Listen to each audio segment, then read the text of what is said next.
Hello friends, income tax के cases की series में आज जो केस हम डिस्कस करेंगे वो जुरिस्डिक्शन को लेकर के है। काफी सारे केसेस में ऐसा देखने को मिलता है, स्पेशली सेक्शन 148 के नोटिसेस में, कि जहां पर जिस असेसिंग ऑफिसर ने असेसी को सेक्शन 148 का नोटिस इशू किया, उस असेसिंग ऑफिसर के पास असेसी की जुरिस्डिक्शन नहीं होती और सेक्शन 148 का नोटिस इशू करने के बाद वो असेसिंग ऑफिसर असेसी की फाइल उस असेसिंग ऑफिसर को ट्रांसफर कर देता है जिस असेसिंग ऑफिसर के पास असेसी की जुरिस्डिक्शन होती है, और फिर दूसरा असेसिंग ऑफिसर उस असेसमेंट को कंप्लीट करता है।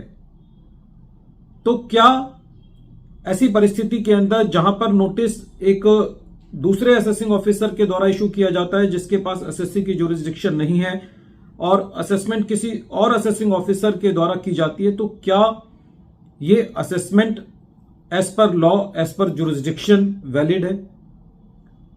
यही इशू दिल्ली आईटीएटी की एसएमसी बेंच ने अपने एक case Saroj Sangwan versus ITO के केस में डिसाइड की, और यह matter 120 ITR tribunal page number 287 पर रिपोर्ट हुआ।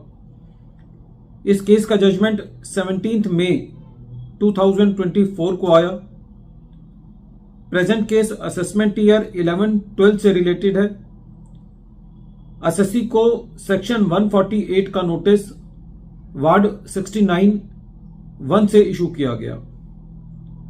नोटिस इशू करने के बाद असेसिंग ऑफिसर को यह लगा कि असेसी की जुरिस्डिक्शन असेसिंग ऑफिसर के पास नहीं है, इसीलिए असेसिंग ऑफिसर ने असेसी का केस गुड़गांवा वार्ड 41 में ट्रांसफर कर दिया, और उसके बाद जिस असेसिंग ऑफिसर के पास गुड़गांवा में वार्ड 41 के अंदर असेसी का जुरिस्डिक्शन था, उस असेसिंग ऑफिसर ने असेसी की असेसमेंट को कंप्लीट किया। यदि पूरे सीन में देखा जाए तो जिस असेसिंग ऑफिसर के पास असेसी की जुरिस्डिक्शन थी उसने असेसमेंट कंप्लीट करी, लेकिन उसने असेसी को सेक्शन 148 का नोटिस इशू नहीं किया, और जिस असेसिंग ऑफिसर के पास असेसी की जुरिस्डिक्शन नहीं थी उस असेसिंग ऑफिसर ने असेसी को सेक्शन 148 का नोटिस इशू किया, लेकिन उस असेसिंग ऑफिसर ने असेसी की असेसमेंट नहीं की। असेसी ये चैलेंज कर रहा था कि जिस असेसिंग ऑफिसर ने असेसमेंट कंप्लीट की है उसी असेसिंग ऑफिसर को सेक्शन 148 का नोटिस इशू करना चाहिए था।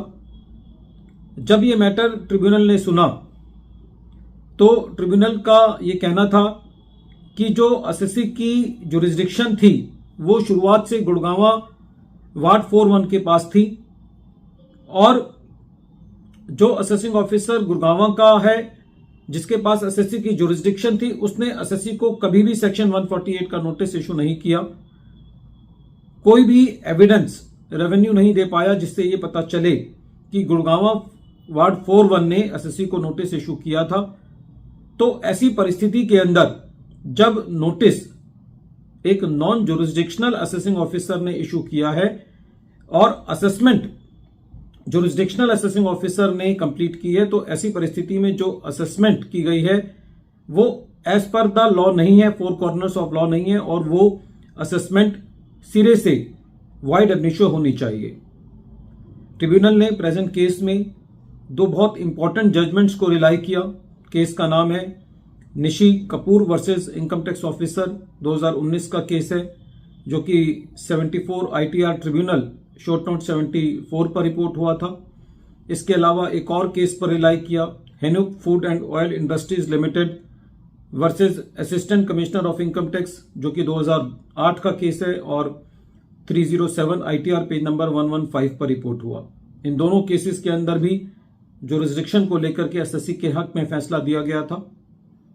वीडियो के अंत में एक बार फिर मैं केस का नाम रिपीट कर रहा हूं। केस का नाम है सरोज संगवन वर्सेस आईटीओ, और यह case 120 ITR tribunal page number 287 पर रिपोर्ट हुआ।